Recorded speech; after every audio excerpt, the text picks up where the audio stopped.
Olá! Hoje a gente vai mergulhar fundo numa das histórias de crime mais chocantes e complexas do Brasil. É uma história que, olha, levou mais de 30 anos para ser desvendada e que acabou desafiando a nossa própria ideia do que é justiça.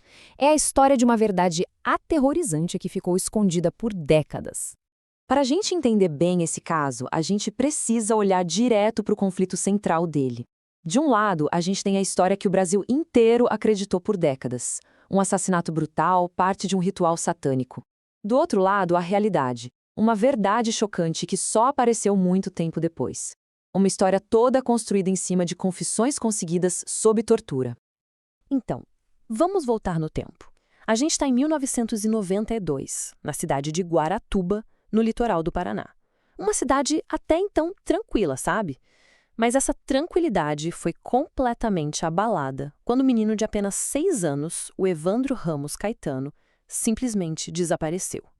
E o desaparecimento do Evandro, infelizmente, não foi um caso isolado. Na verdade, ele foi uma de 28 crianças que desapareceram no estado naquela época. Esse número, claro, alimentou um pânico geral, uma pressão gigantesca da mídia e da sociedade por respostas para um culpado a qualquer custo.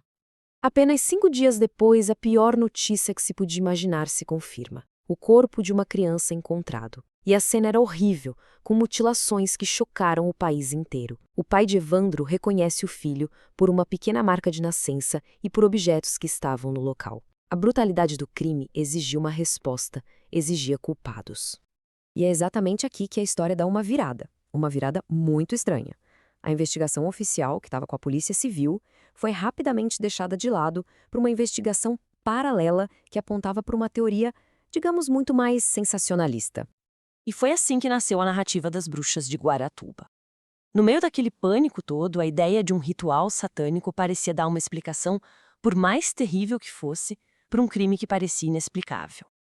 A mídia, claro, abraçou esse nome na hora e a imagem pública dos acusados foi selada ali mesmo. E quem eram os acusados? Bom, era um grupo de pessoas muito diferentes entre si, o que só fez aumentar a especulação. Tinha a primeira-dama da cidade, a Celina Bage, e a filha dela, a Beatriz. E junto com elas, o Oswaldo Marceneiro, que era um pai de santo, um pintor, um artesão, pessoas que não tinham nenhuma ligação aparente e que de repente se viram unidas por uma acusação terrível. O que veio depois foi uma das batalhas judiciais mais longas e controversas da história do Brasil. Os acusados passaram décadas lutando para provar que eram inocentes num sistema que, sinceramente, parecia já ter decidido que eles eram culpados. Olha só essa linha do tempo, ela mostra bem a confusão que foi esse processo. Em 1998, depois de um julgamento que foi um recorde, durou 34 dias, as Abage foram consideradas inocentes. Mas aí, só um ano depois, essa decisão foi anulada. E em 2011, num segundo julgamento, a Beatriz foi condenada. Uma reviravolta completa. E com isso, parecia que o caso estava resolvido. As condenações foram todas construídas em cima de um único pilar, as confissões dos acusados. Confissões que o tribunal aceitou como se fossem a verdade absoluta. Por quase 30 anos, essa foi a versão que ficou. Mas em 2018, uma investigação jornalística, feita para um podcast, estava prestes a descobrir uma verdade que ia abalar as estruturas do sistema de justiça do Brasil. O jornalista Ivan Mizanzuki, no podcast dele, o Projeto Humanos, conseguiu acesso a uma coisa que ninguém tinha ouvido por inteiro: as fitas de áudio originais, sem cortes, das confissões dos acusados, aquelas gravadas lá em 1992. E o que essas fitas revelaram é de arrepiar. Nas palavras da própria Beatriz Abage, ela descreve a pressão. Esse tá que ela falava antes de confessar era a forma dela de sinalizar que ela estava inventando tudo aquilo sobre coação. Um detalhe que se perdeu completamente nas transcrições oficiais. A conclusão, então, era uma só. Inequívoca. As fitas não deixavam a menor dúvida. Pela primeira vez, existia uma prova concreta de que os acusados foram torturados para confessar um crime que eles passaram décadas dizendo que não cometeram.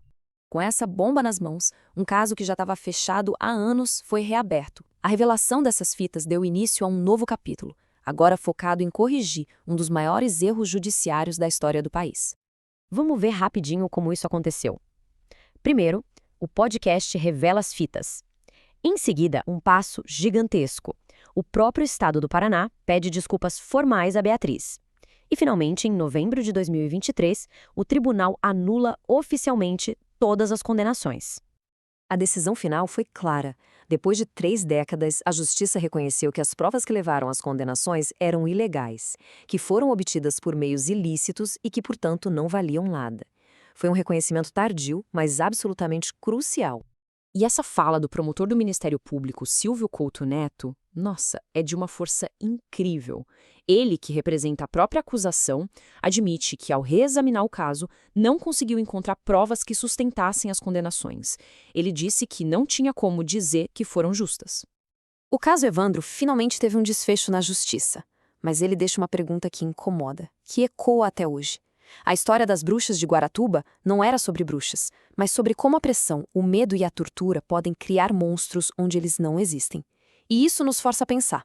Se a prova mais básica que existe, uma confissão, pode ser uma farsa, como a gente pode ter certeza de que a justiça está sendo realmente feita?